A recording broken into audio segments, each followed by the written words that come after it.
सेठी films present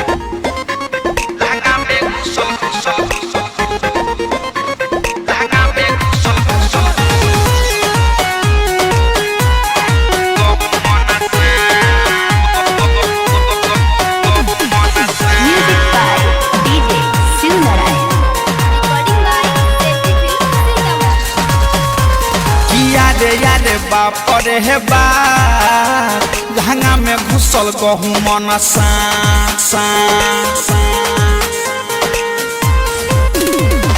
याद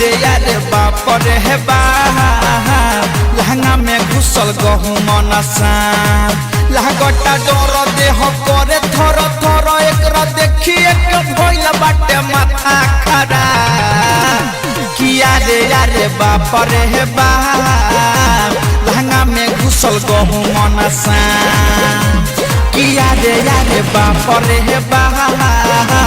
लहंगा में घुसल गहूँ मन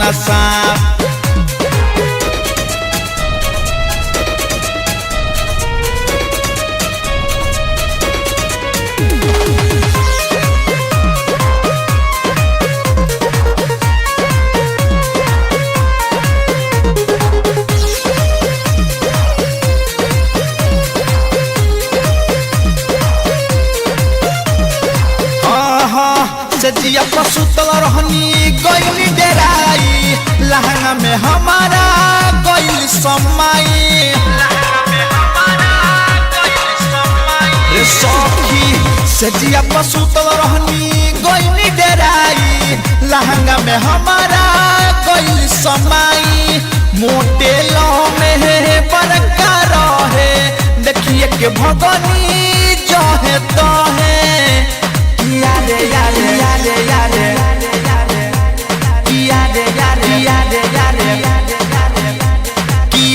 याद बाप रे बा लहंगा में घुसल गहूँ मन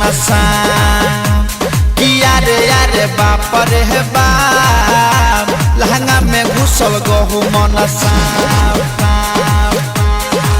लागता डर देह करे थर थर एकरा देखिए के भइल बाटे माथा खराब किया रे बाप रे बाप लहंगा में घुसल गहूँ मन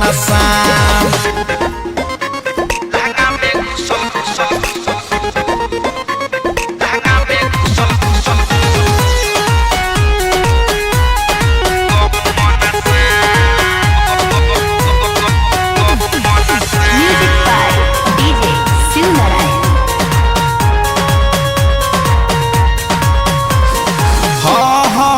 पवन पूरा बैया के बतिया बतैनी राइटर संजीत के जल्दी बोलैनी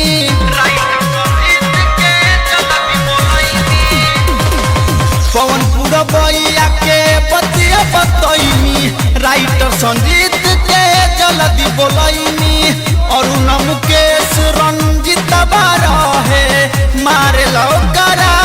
भाला मंगैनी किया रे आहा आहा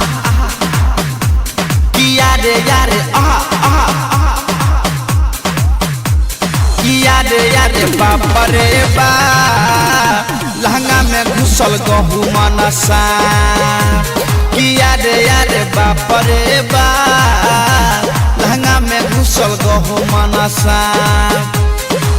लागता डर देह करे थर थर एकरा देखिए के भइल बाटे माथा खराब किया रे बाप रे बाप लहंगा में घुसल गहूँ मन